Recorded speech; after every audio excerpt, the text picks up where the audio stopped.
welcome to episode 2 of The News Beast. I'm your host, the Beastmaster, and today's topic is going to be dealing with this Chinese spy balloon traveling over the United States.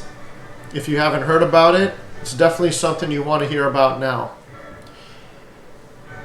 It appears that China had this spy balloon that's the size of 3 buses. Okay, so it's not small.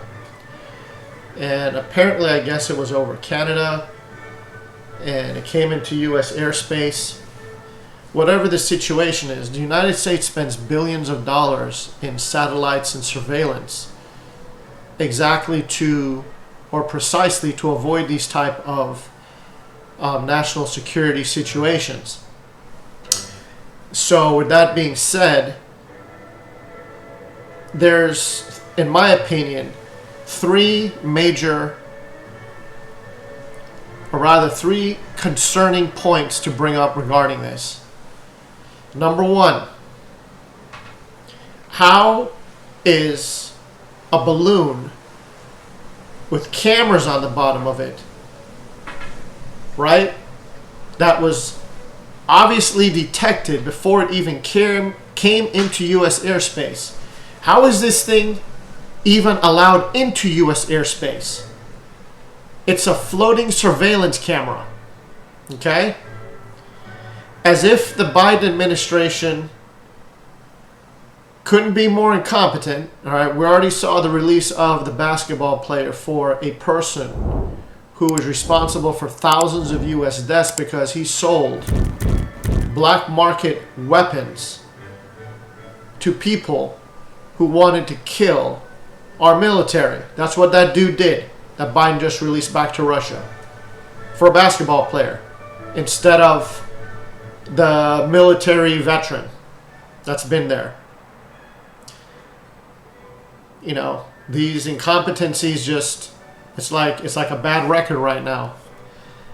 So as I said, point number one, how does this balloon even get into U.S. airspace? I wonder if anyone has stopped and thought about the fact that if the United States had a spy balloon approaching the airspace of Russia, Iran, North Korea, China, how many people think that that balloon would actually enter their airspace? And those countries would not make an attempt to capture it or shoot it down. They probably want to capture it because they will probably want to examine the technology the United States is using and see whatever data or information you can get from it. Okay, that ends point number one. Point number two, now that it has entered U.S. airspace, which is even more concerning than point number one, how is it allowed to float over the continental United States with these cameras on it for days, crossing state by state, and it's just left to surveil, to capture information that's being sent back to China? Like I said, if the U.S. wants to take a page out of our enemy's playbook, there's no doubt in my mind that this thing can be captured. We're in the year 2023, okay? Between helicopters and jets or something, they should have a clue on how to try to get this thing to the ground without destroying it, and then analyzing it to see what exactly is on this thing, what cameras they're using, what information they can get from it that has been recorded, just anything. And obviously plan B is, if you can't take it down, just destroy it. This is really bad. I don't know how a lot of people sleep at night knowing that we have incompetent people at our guard gate. I'm an independent, by the way, before I say what I'm about to say, okay? I don't like Democrats and I don't like Republicans. I vote on the side of common sense, but there's no doubt in my mind that if Donald Trump was president, this thing would have never entered U.S. airspace, okay? He would try to capture it, and if he couldn't capture it, he would definitely destroy it. He would do everything that our enemies would do. Which brings us to point number 3, why this is definitely concerning. Do you not think that the entire world is watching this? Our allies probably now look at us. They probably did already because of all the crap Biden has done incompetently. But they're probably behind closed doors saying, what the fuck is going on with the United States? How did they let a Chinese surveillance balloon get into their airspace? That's weakness. And speaking of weakness, that's exactly what our enemies are probably saying. North Korea, Iran, Russia, China's laughing their ass off. You just don't see it. This sends another clear message to the rest of the world that the United States is a weak joke. They're a stupid superpower.